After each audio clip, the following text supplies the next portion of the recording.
అమ్మవారి సమక్షంలో ఆ యాగాన్ని జరిపిస్తాను. చాలా శక్తివంతమైన యాగం అమ్మా అది. నిన్ను దగ్గర పెట్టుకుని చేయిస్తాను. అమ్మవారి కృపా కటాక్షాలతో నీ తల్లిదండ్రుల గురించి ఏదో ఒక ఆధారం ఖచ్చితంగా దొరుకుతుంది.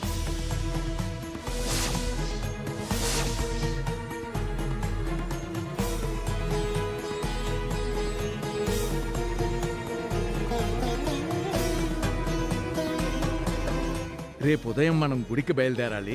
సిద్ధంగా ఉండండి. శాంత, ఏంటండి? యాగానికి సంబంధించిన ఏర్పాట్లు నేను చూసుకుంటాను. నువ్వు అక్షయ్ని తొందరగా సిద్ధం చెయ్యి. అలాగేనండి. అమ్మమ్మ కంటే ముందు నేను తయారుగా ఉంటాను తాతయ్య. నా తల్లిదండ్రుల గురించి తెలియబోతుందంటే ఈ రాత్రి నాకసలు నిద్ర పడుతుందో చెప్పండి. రేపు ఖచ్చితంగా నిజాలు బయటికి వస్తాయి.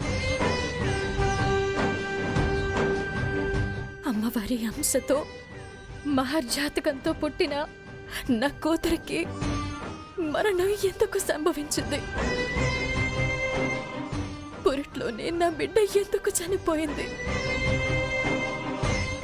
తొలి చూపుకి కూడా నోచుకోకుండా ఎందుకు దూరమైంది?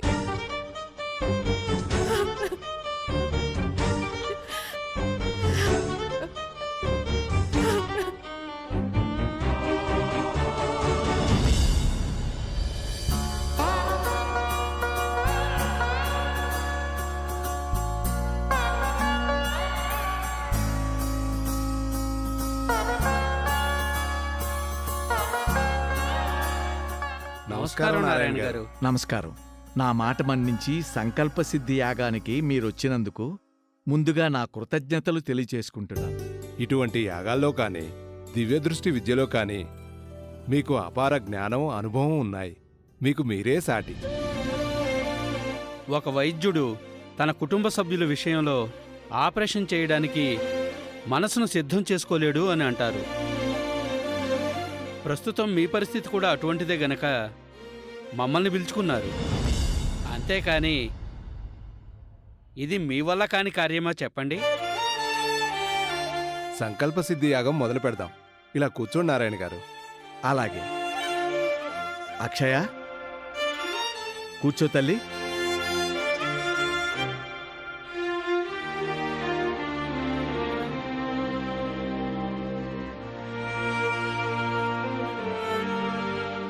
ఈ పాప తల్లిదండ్రులెవరో తెలియాలనే మంచి ఉద్దేశంతో ఈ యాగానికి మీరు పూనుకున్నారు.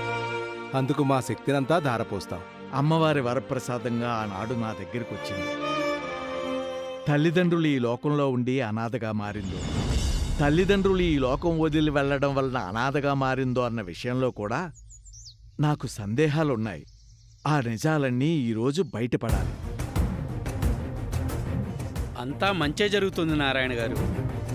మీ ఆలోచనలో న్యాయం ఉంది కాబట్టి అక్షయ్కి న్యాయమే జరుగుతుంది. అమ్మా అక్షయ, ఏంటమ్మమ్మా? ఈ యాగం పూర్తయ్యేసరికి నీకు మీ అమ్మా నాన్నలెవరో తెలియాలని ఆ అమ్మవారికి మొక్కుకో తల్లి. అలాగే అమ్మమ్మా.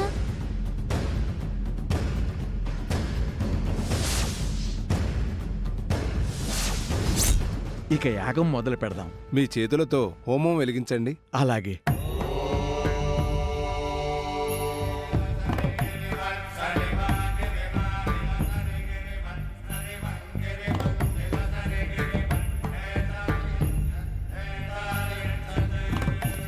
అక్కడ అక్షంతలు వేసి నమస్కారం చేసుకోండి.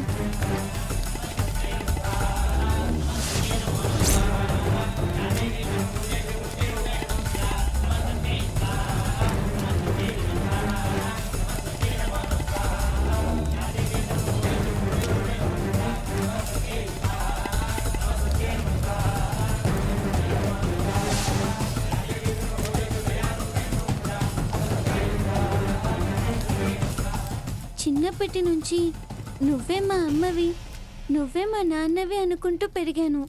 కానీ ఇప్పుడు నాకు నా అమ్మ నాన్నల్ని చూడాలనుంది.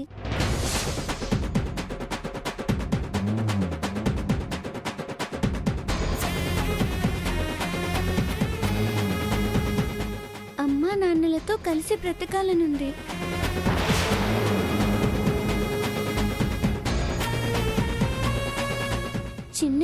నుంచి దూరమైనా అమ్మా నాన్నల ప్రేమ పొందాలనుంది. ఏదో రకంగా అమ్మా నాన్నల గురించి తెలియజే తల్లి.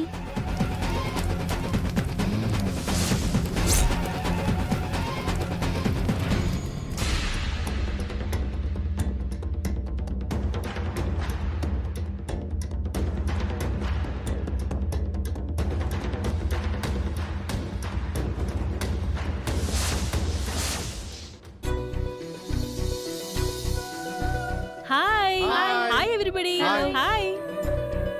Congratulations. Thank you. Congratulations. Thank you. Congratulations. Congratulations. Thank you. Congratulation. Thank you.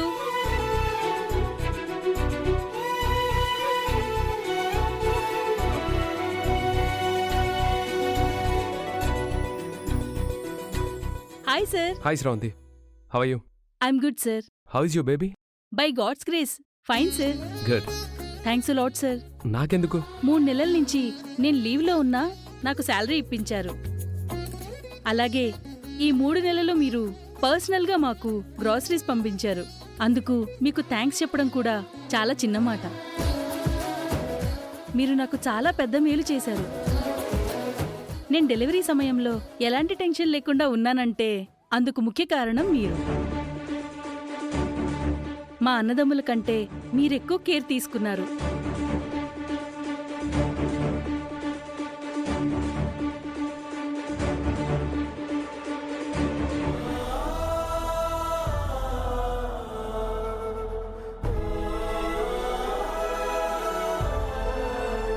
Staff విషయంలోనే మీరు ఇంతలా ఆలోచించారంటే మీ పర్సనల్ విషయానికి వచ్చేసరికి ఐ మీన్ మీ వైఫ్ విషయంలో మీరు ఎంత కేరింగ్గా ఉంటారో నేను అర్థం చేసుకోగలను.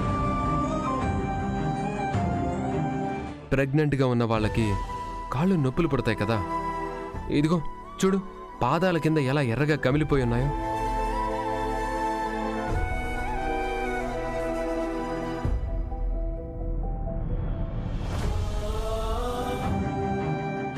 మీ వైఫ్ చాలా అదృష్టవంతురాలు సార్.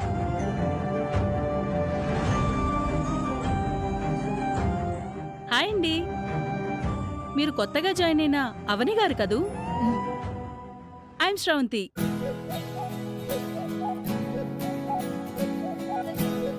మీ వర్క్ పర్ఫార్మెన్స్ గురించి విన్నాను. మీ ముక్కుసూటితనం గురించి కూడా విన్నాను. తొందరలో మళ్ళీ ఆఫీస్కి రెగ్యులర్గా వస్తాను. We will work together. Sure. Avani garu, నాకు పాప పుట్టింది. నేను మా హస్బెండ్ మొదటి నుంచి కూడా పాపే కావాలని కోరుకున్నాం. దేవుడు ఆ విధంగానే మాకు ప్రసాదించాడు. పుట్టిన జాతకం కూడా బ్రహ్మాండంగా ఉందని పంతులు గారు చెప్పారు. సార్, రేపు పాపను ఊయల్లో వేస్తున్నాం. పాప బారసాలకి మీరు తప్పకుండా రావాలి. వస్తాను. అవని గారు, మీరు కూడా రావాలి. సరే. ఆడపిల్ల పుట్టినందుకు మా ఇంట్లో అందరం సంబరాలు జరుపుకుంటున్నాం సార్. ఆ సంబరాలలో, ఆ సంతోషాలలో మీరందరూ జాయిన్ అవ్వాలి. అందరికీ ఇదే నా ఆహ్వానం. అప్పుడే పాప పుట్టేయడం, బారసాల వరకు వచ్చేయడం ఎంత తొందరగా జరిగిపోయా. అదృష్టవంతురాలివి. Once again congratulations and all the very best. Thank you sir. ఇక నేను బయలుదేరుతాను. ఓకే. ఫ్రెండ్స్, మీరందరూ రావడం మర్చిపోకండి. ఎవ్వరూ ఎగ్గొట్టకండి. నా ఆత్మీయులతో నా ఆనందాన్ని పంచుకుంటేనే నాకు తృప్తిగా ఉంటుంది. Bye bye.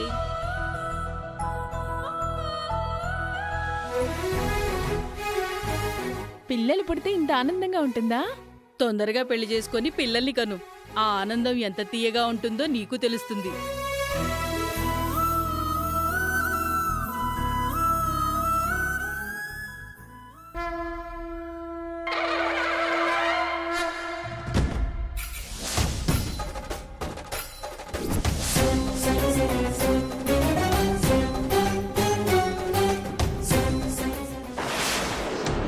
ఆటో.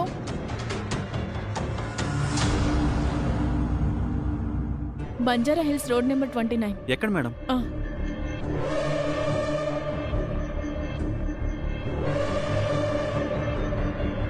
అవని కూతురు బతికుందని ఆ కుటుంబానికి చెప్పేయాలి. ఇంతకాలం బాధల్లో ఉన్న వాళ్ళందరి జీవితాల్లో సంతోషాలను నింపిందాన్ని అవుతాను. పాప ప్రక్షాళన చేసుకున్నదాన్ని అవుతాను.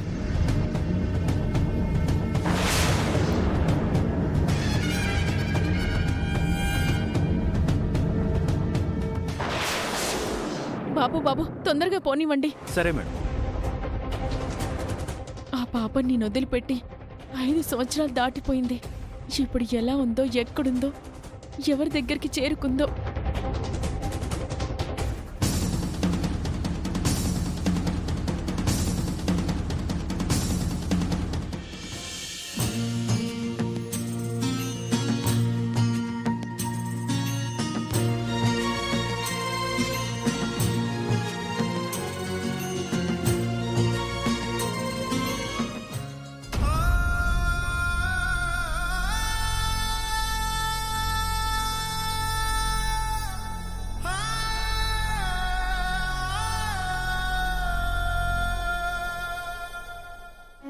ఏంటి సార్? నన్ను సార్ అని పిలవకు. కాసేపు నన్ను నీ బావ అనుకో, నీ భర్తను అనుకో. నీతో కొంచెం మాట్లాడాలి. అలా అనుకోవడం ఎందుకులేండి. మీరు ఏం మాట్లాడాలనుకుంటున్నారో మాట్లాడండి. స్రవంతి తనకు పుట్టిన బిడ్డ గురించి ఆనందంతో చెప్తుంటే నీ కళ్ళల్లో దుఃఖాన్ని నేను గమనించాను. మన బిడ్డను గుర్తు చేసుకుంటూ బాధపడుతున్నావని అర్థం చేసుకున్నాను. అవని, కాలాన్ని, జరిగిపోయిన నష్టాన్ని తిరిగి తెచ్చుకోలేను. నేను నీకు దగ్గరవుదామని ప్రయత్నిస్తున్నాను. నువ్వు దూరం జరుగుతున్నావు. నువ్వు నన్ను క్షమించి తిరిగి మన ఇంటికి రావాలంటే నన్నేం చేయమంటావు? నీ కాళ్ళు పట్టుకోమంటావా? అంత కర్మ మీకెందుకులేండి. మన మధ్య ఈ ఎడబాటు ఇంకెంతకాలం? మనం కలిసిపోతే మళ్ళీ మనకు పిల్లలు కలిగే యోగం ఉంటుంది కదా.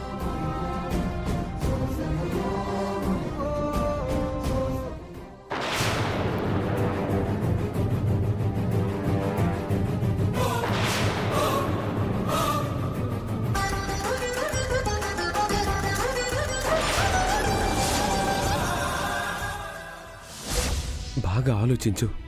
నన్ను క్షమించు. నాది క్షమించే గుణం కాబట్టే జరిగింది మర్చిపోవడానికి నేను ఈ ఆఫీసులో చేరిన దగ్గర నుంచి బాధని మనసులోనే దాచుకుని అందరితో సరదాగా ఉంటున్నాను. అలా అని తిరిగి నీతో కాపురానికి వస్తే నా బ్రతుకు బావుంటుందనే నమ్మకం నాకు లేదు. ఏదైనా, ఏ విషయంలో అయినా అపార్థాలు తలెత్తితే మొదట బయటికి గెంటేసేది నన్నే. ఈసారి అలా జరగదవని. జరిగిన ప్రతిసారి నువ్వంటున్న మాట ఇదే. ఇంకొకసారి అలా జరగనివ్వను. జరిగిన చేదు జ్ఞాపకాలను అంత సులువుగా మర్చిపోలేను. ఇప్పుడు నువ్వు అభయాలు ఇస్తున్నావు. నీ అభయాలను నమ్మి నీతో మళ్ళీ కొత్త జీవితం మొదలుపెట్టి బిడ్డని కనే పరిస్థితి వచ్చి నా దురదృష్టం కొద్దీ మరోసారి బిడ్డ దూరమైంది అంటే గనక మీ అందరూ నన్ను బ్రతకనివ్వరు. ఇప్పటికే నా తప్పు లేకుండా శిక్ష అనుభవిస్తున్నాను. మరోసారి ఇలాంటి శాపను నేను భరించలేను. ఆ ఇంటికి రావాలన్న ఆశ నాకున్నా, నీతో కలిసి బతకాలన్న కోరిక ఉన్నా, నా కుటుంబంతో కలిసిపోవాలన్న స్వార్థం ఉన్నా, అన్నింటినీ మించి భయం ఎక్కువగా ఉంది. మళ్ళీ మళ్ళీ అలాగే జరుగుతుందని ఎందుకు ఊహించుకుంటున్నావు? నా జీవితంలో మొదటి నుంచి అలాగే జరుగుతుంది కదా. దయచేసి నన్ను ఇబ్బంది పెట్టకు. నాలో కొత్త ఆశలని రేపకు.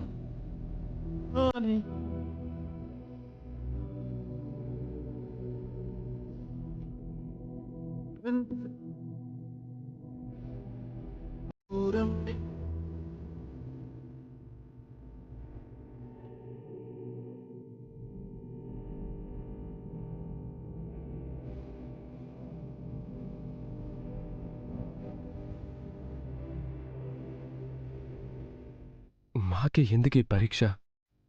పుట్టిన బిడ్డ దూరం కాకుండా ఉండుంటే మా జీవితం మరోలా ఉండేది.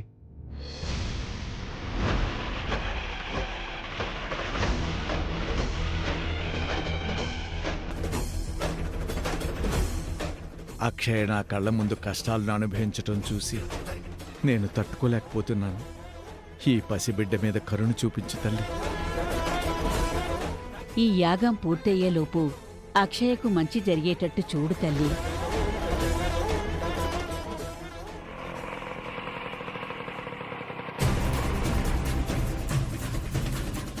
పది నిమిషాలు ఇక్కడే వెయిట్ చేయండి, నేను ఇప్పుడే వస్తాను. సరేనండి.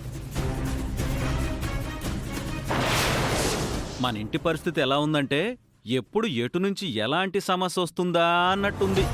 ప్రస్తుతానికి బాగానే ఉంది కదా. నువ్వు నీ అపశకునం మాటలు కాకపోతే. బాలవాక్కు బ్రహ్మవాక్కు అని అంటారు. అదెంతవరకు నిజం అవుతుందో తెలియదు గాని బావవాక్కు మాత్రం ఖచ్చితంగా నిజం అవుతుందక్క. అవునదినా, అన్నయ్య టంగు మామూలు టంగు కాదు.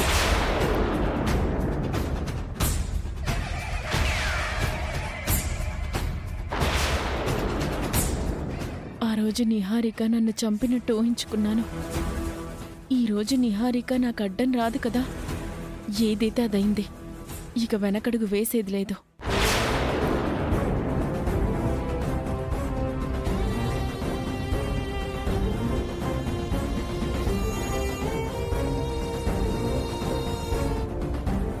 ఏంటి అందరూ కలిసి మీటింగ్ పెట్టారు? రేయ్, మన ఇంటి మీద ఎప్పుడు ఎటు నుంచి ఎలాంటి బాంబు పడుతుందో చెప్పలేమంటూ బావ అంటున్నాడ్రా.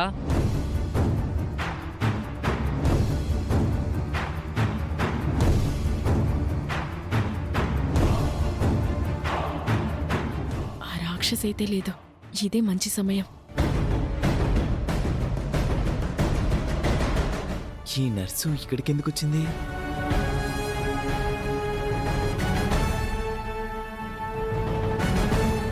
శ్రీకర్ గారు గాని అవని గారు కానీ ఉన్నారా? శ్రీకర్ ఆఫీస్కి వెళ్ళాడు. ఆ అవని సంగతి మమ్మల్ని అడగద్దు. ఇక మా అమ్మేమో రూమ్ లో ఉంది. నిహారిక గారు? ఏదో పోలీస్ ఎంక్వైరీలు అడుగుతున్నావేంటి? ఏదో సీక్రెట్ చెప్పడానికి వచ్చినట్టుగా వివరాలు అడుగుతుంది. అబ్బాయి, అలాంటిదేం లేదండి. ఇంతకీ ఎవరమ్మా నువ్వు? నర్స్నండి. వేదవతి గారికి మా హాస్పిటల్లోనే ట్రీట్మెంట్ జరిగింది. అందుకే జనరల్ చెకప్ కోసం వచ్చాను. అవునా? అమ్మ ఆ రూమ్ లో ఉంది, వెళ్ళండి. సరేనండి. ఆగండి ఆగండి.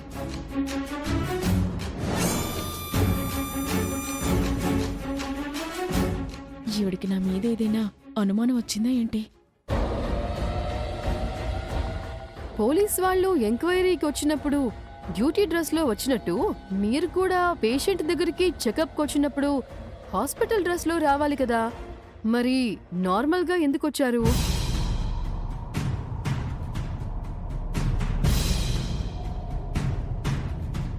పోలీస్ వాళ్ళకి కంపల్సరీ అయినట్టు మాకంత కంపల్సరీ ఏం కాదండి. అవునా? అది సరే, మీరెందుకు కంగారు పడుతున్నారు? అలాంటిదేం లేదండి. సరే, వెళ్ళండి. అమ్మయ్యా, బ్రతికిపోయాను.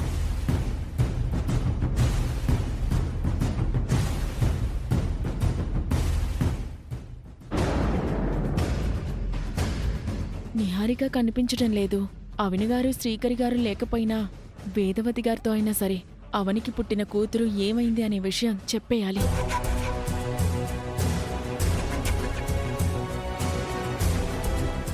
నమస్కారం వేదవతి గారు. నేనండి హెడ్ నర్స్ని. రామ్మా, కూర్చోమ్మా.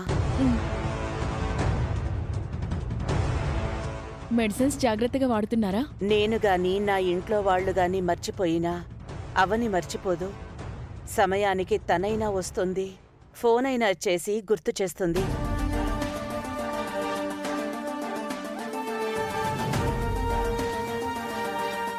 అవని గారు కానీ శ్రీకర్ గారు కానీ ఉంటారని అనుకున్నాను. ఇద్దరు ఆఫీస్లో ఉంటారు. హాస్పిటల్లో రాసిన ప్రిస్క్రిప్షన్ని జాగ్రత్తగా చదువుతూ మందులు వాడాలి వేదవతి గారు. అది ఏమైందో తెలీదు, కనిపించకుండా పోయింది.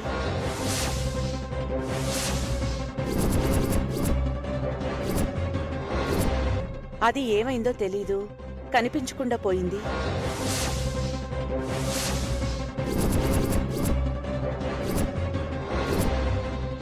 అవనికి మందుల విషయం బాగా గుర్తుంది కాబట్టి సరిపోయింది. ఓ, అందుకేనా అవని నేను రాసిన మ్యాటర్ని చదవలేకపోయింది.